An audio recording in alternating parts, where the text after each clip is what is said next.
Hey everybody, welcome back to Cooking Rules with Jules. That's me. My name is Julia Pontones, and I'm here to make your kitchen experience not only easy, delicious, but quick too. I had to think about what order I wanted to put those in. Today I'm going for delicious, but also easy. All of my recipes are either Whole30 approved or Paleo approved, and as of recent, I found out that I have a histamine intolerance with certain foods, so I'm going to start to incorporate a little bit more with low histamine style recipes. So if you don't know what that is, that's okay. That's another video. Today, I'm so excited. The temperature is going to drop in Florida. I think our low is 39 tomorrow. So I'm totally taking advantage and making a beef bourguignon.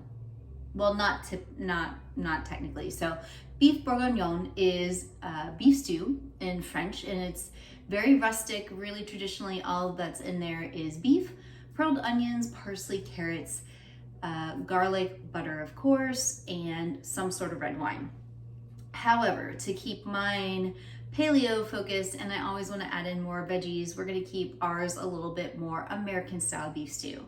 So what we have to start, about 1 pound, I think this was 1.12 pounds of top round. So a stew meat or a brisket will work for that. I've already diced it up and let it come to room temperature, so when it hits the pan, it doesn't stick. It's going to have a nice browning effect. I also have 2 pieces of uncured bacon, so no sugar, paleo approved, right? That I've already diced up into strips. You're of course going to need beef broth, and I found these at Aldi, and I thought they used to have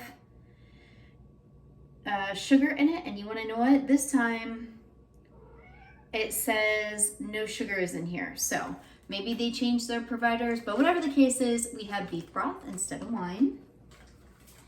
And what else are we going to need? Spices, because spice up your life. Oh, and then we'll get to the veggies. So we have thyme, we have bay leaf, we have parsley. Sea salt, of course, and then also as a thickening agent, we're going to use arrowroot flour instead of flour. So to make this sauce thick, we're going to use this as our main ingredient. So since the last time everyone saw me, I have also managed to become a cat mom, and she adopted me, and her name is Strudel, and it is her dinner time, and so she is running in between my legs. I'll let her say hi here in a minute. Moving right along, I have my Mirepoix, right? Which, again, if you're making this paleo, we can omit the potatoes. But what I've done here is cut up my mise en place, which simply means I've prepped out all of my veggies, garlic and onion included, to get ready to just go into this pot when I'm ready. So I have 1 very large clove of garlic, a half of a Vidalia onion with sliced very thin, about 4 stalks of celery, about 3 or 4 carrots that I rough chopped. I kept everything in a rough chop because this is a very provincial style dish, or a very rustic style dish. And then I had some leftover potatoes that I want to throw in there too, because what's beef stew without potatoes? In the meantime, I've been letting my pan come back here to a medium-high heat. I have my good, this is actually olive wood spoon, and it's going to be my stirring device of choice. As always, get yourself a good quality organic extra virgin olive oil, single source estate. That way you know what's in there. And I think actually we're ready to begin. So the first thing I'm actually going to start with is by taking a paper towel, and I'm just going to pat dry this beef just a little bit. I want to get out any moisture that could be remaining in it before I toss it with some arrowroot flour. So I'm just going to give it a nice little toss here. I'm going to throw this paper towel into the garbage. I'm going to season my beef with some Himalayan pink sea salt. Give that a nice coat here. I got my tongs, because who can't cook without doing that? I'm going to toss my beef into the bowl. Strudel is waiting very patiently for her dinner, by the way. Okay, so into the bowl we go. Once again, keeping your meat to room temperature when it hits the pan will help prevent sticking, and we'll get a better browning on it.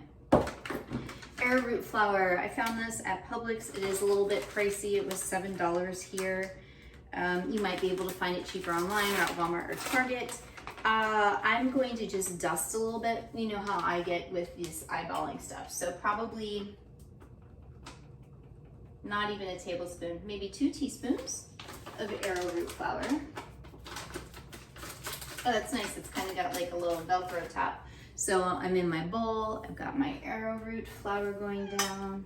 Hi, Strudel. Can you hear? I'm gonna give this a nice toss. She's a very sweet cat. One day she just decided to run into the house and she didn't leave. And then she chose me as her cat mommy. She is in my apron right now because she wants attention. We might have to pause the video here and while this beef is browning and attend to Strudel. All right, so I have my arrowroot flour coated onto my beef. First thing I'm gonna start with, of course, is my olive oil. I'm gonna do enough to coat the bottom of this pan and I'm not gonna be shy about it. I would say that's probably 1/4 cup. Whoa, you see how hot that pan is? We're gonna turn the heat way down. And actually, yeah, let's do this. Let's get the beef down first. So into the pot we go. I'm gonna just make sure I got all that nice done. So with stew meat in general, you braise it, right? So braising means we're gonna pan fry it, then we're gonna let it simmer in a broth or a sauce until it is nice and cooked.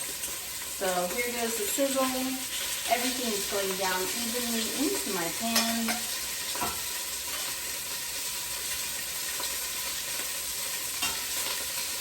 I'm going to do my best to separate my chunks of beef.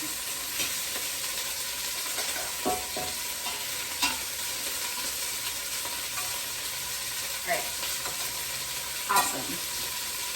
Going to season it one more time with sea salt.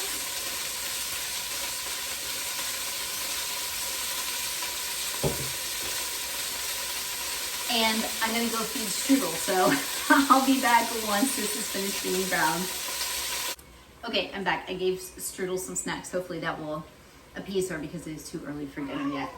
Oh, and then we also have her friend Cheeto back there. Oh, there they go. Okay, so it's been about, I don't know, not even 5 minutes yet. And let's see here. As you can tell, I'm already got a nice brown color here on this beef. So I'm gonna go ahead and add in my bacon next. Bacon's gonna go in the pot and I'm just gonna start building this flavor. Now also what's happening in my pot is I'm getting this nice kind of crusty bottom layer here. That is called the fond, the F-O-N-D, and that's where all the delicious flavoring juicy bits happen. And also when I pour the liquid into this, it's going to lift it up and make it absolutely delicious. I did forget to tell you one other ingredient. Since we're not using wine, you are going to need some kind of acid in this. I'm going to use organic apple cider vinegar. If I had balsamic vinegar, I would use that instead. With a side note that balsamic vinegar is a high histamine food and can actually make me very ill, but in a small quantity in a giant vat of stew, it should be okay. And the same thing with this. But preferably something that is a little bit more aged and a little bit more viscous. So I've got my bacon down in my pot. All that's looking good. I'm gonna get it nice and fried up. And I'm just gonna continue to add in my veggies next. And then we're gonna deglaze this pot. So here we go. First things first. I'm gonna go with garlic and onion. So that's the nice thing about stews, right? Once you get them going, they're pretty self-sufficient. You just start to add in ingredients, stir, reduce the heat, and then let it simmer until it becomes absolutely delicious. I'm also going to come back in here with some sea salts. Ooh, that smells amazing. That took 5 seconds. I'm gonna let these get translucent. I was like, what is that thing in my pot? These onions become translucent. It's been a very interesting day today. And then I'm going to start to add in my celery next. Once again, make this your own if you wanted to use the pearl onions, if you wanted to use shallots. All of that would be appropriate. You don't like onions, then don't put in the onions, just use garlic. So these are just easy base recipes anybody can make, and truly you can customize them to be your own. All right, so these onions are looking nice and translucent. So in next is going to come my celery. Whoops, the carrot made it in there too. I am not really a fan of soggy carrots, so I'm gonna wait to throw those guys in last. I'm gonna go ahead and give this a nice stir.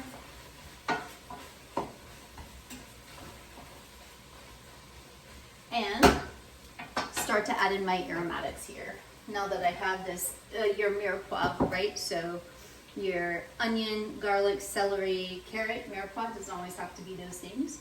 I'm also going to use some dried parsley. I just forgot to pick up fresh parsley today at the store. I forgot a lot of things and actually had to make 2 trips. Yum. I like parsley. Let's go with 1 tablespoon of that. I also really love thyme. I'm going to go maybe with a ½ tablespoon of this one. That's pretty potent. And then bay leaf. So I'm going to put 2 of these guys in here. And why I've been out of bay leaf and haven't replenished, I don't know. Brand new, this was on my list today. At least I remembered this one on the first trip. Bay leaf, though they smell delicious, they come from a bay tree, they are not edible. So don't try and eat them even after they've been in that stew for some time, because it's just not going to get soft so you can eat it. All right, moving right along, let's give this a stir. Wow, this is really smelling amazing. I'm gonna add a little bit more sea salt. So again, soups and stews are one of those things where as they cool off, you can really start to taste the salinities. So just drive slow, homie, when it comes to adding salt in as you're going along, especially because this beef broth is not low sodium. So I also know right now, so okay, so it has 570 milligrams of sodium in it. So I'm just gonna kind of chill out with that. All right, next on my list are the potatoes. Again, if you're keeping this paleo, you don't have to add potatoes. If you're Whole30, you're in good shape. These guys are also going to release their starches and add as a thickening agent into my stew. I'm going to give this a minute here.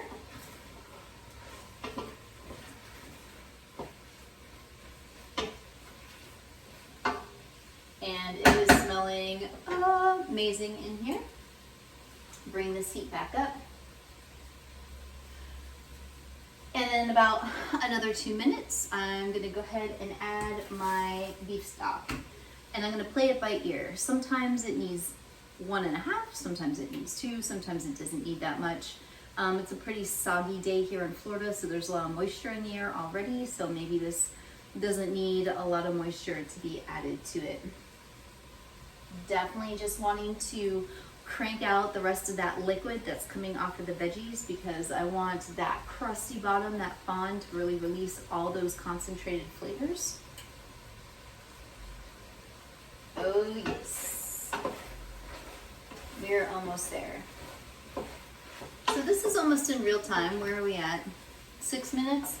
I mean, maybe with my pause, not even 5. So I'm at an 11-minute mark right here, and I'm already coming up with the beginnings of a really fantastic meal. Okay, here we go. Shake the beef broth. In it goes. Glug, glug, glug, glug, glug. So it's looking like, because it is going to reduce down and thicken a little bit.